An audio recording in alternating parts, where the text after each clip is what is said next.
রাধে রাধে। আজ আমরা শুনব শ্রীকৃষ্ণের সেই জীবনের গল্প, যে জীবন বাইরে থেকে লীলাময় কিন্তু ভেতরে ভেতরে ছিল দায়িত্ব, সংযম আর নীরব ত্যাগের ভরা। শ্রীকৃষ্ণ জন্মের আগেই তার জীবনের পথ ঠিক হয়ে গিয়েছিল। তিনি জন্মাবেন কিন্তু স্বাধীন হবেন না। তিনি বাঁচবেন কিন্তু নিজের জন্য বাঁচবেন না। কারাগারের সেই রাত শুধু একজন শিশুর জন্ম নয়, সেই রাতে জন্ম নিয়েছিল একটা দায়িত্বপূর্ণ জীবন। দেবকীর কোলে জন্ম নিয়ে কৃষ্ণ কাঁদেননি, কারণ তার জীবনে কাঁদার সময় খুব কম ছিল। বসুদেব তাকে নিয়ে যমুনা পার হলেন। চারদিকে অন্ধকার, ভয়, অনিশ্চয়তা। এই যাত্রায় ছিল কৃষ্ণের জীবনের প্রতীক। সবসময় অন্যের কাঁধে ভর করে নিজের পথ চলা। গোকুলে পৌঁছে কৃষ্ণ পেলেন মা যশোদা, পেলেন ভালোবাসা, কিন্তু এই ভালোবাসাও স্থায়ী ছিল না। কারণ কৃষ্ণ জানতেন যে যত বেশি ভালোবাসে তাকে তত বেশি ছাড়তে হয়। শৈশবে কৃষ্ণ হাসলেন, খেললেন, মাখন চুরি করলেন, কিন্তু প্রতিটা হাসির আড়ালে তিনি শিখিয়েছিলেন মানুষকে বোঝা।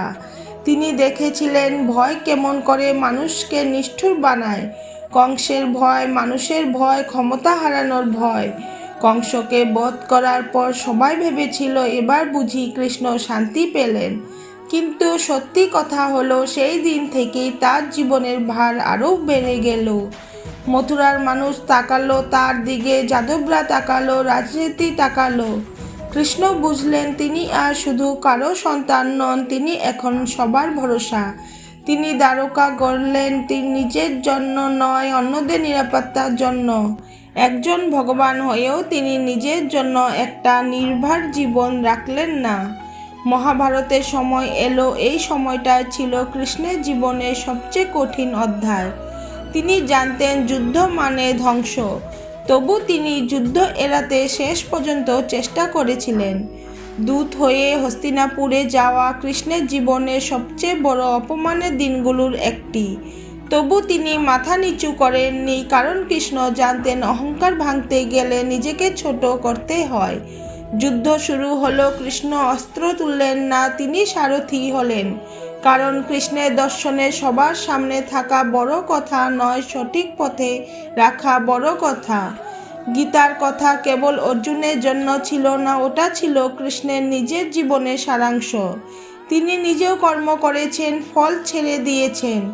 যুদ্ধ শেষ হলো, জয় হলো, কিন্তু কৃষ্ণের জীবনে কখনো উৎসব স্থায়ী হয়নি।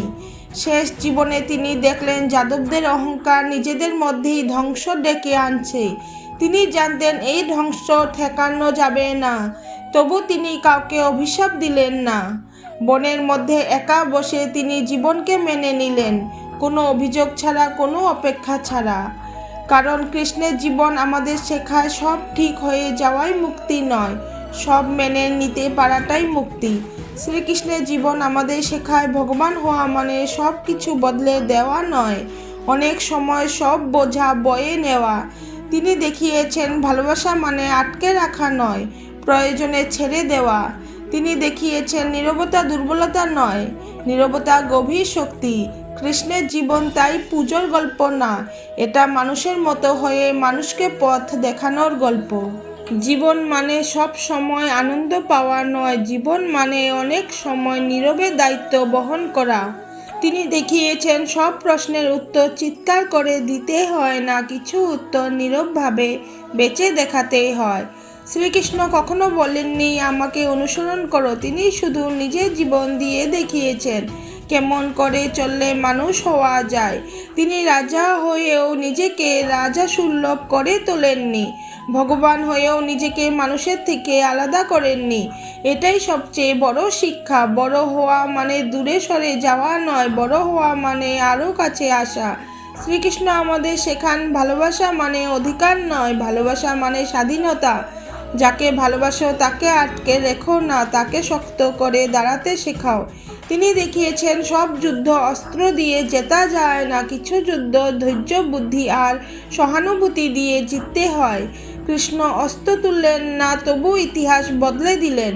কারণ শক্তি মানে সব সময় আঘাত করা নয়, শক্তি মানে নিজেকে সংযত রাখতে পারা। তিনি আমাদের শেখান, কর্ম করো কিন্তু অহংকার করো না। ফল আসুক বা না আসুক, নিজের কর্তব্য থেকে সরে যেও না। আজকের জীবনে আমরা প্রায়ই বলি, আমি কি পেলাম? কৃষ্ণ আমাদের শেখান জিজ্ঞেস করতে, আমি কি দিলাম? তিনি দেখিয়েছেন সব কিছু ঠিক হয়ে গেলেই শান্তি আসে না, অনেক সময় যা ঠিক হয় না তাকেও মেনে নিতে পারাই শান্তি। কৃষ্ণের জীবন বলে অন্যায় দেখে চুপ থাকা পাপ, কিন্তু ঘৃণা নিয়ে লড়াই করাও ভুল। সত্যের পক্ষে দাঁড়াও কিন্তু হৃদয়কে কঠিন করো না। তিনি আমাদের শেখান একাকিত্ব মানে পরাজয় নয়। কৃষ্ণ একা বসেই নিজের শেষ সময়কে গ্রহণ করেছিলেন, কারণ সে নিজেকে বোঝে, সে একা থাকতেও ভয় পায় না। সবচেয়ে বড় কথা, শ্রীকৃষ্ণের জীবন আমাদের শেখায় ভগবান হওয়া মানে সব কষ্ট দূর করা নয়, ভগবান হওয়া মানে কষ্টের মধ্যেও পথ দেখিয়ে যাওয়া। এই কারণেই শ্রীকৃষ্ণ কেবল পূজার মূর্তি নন, তিনি জীবনের সহযাত্রী।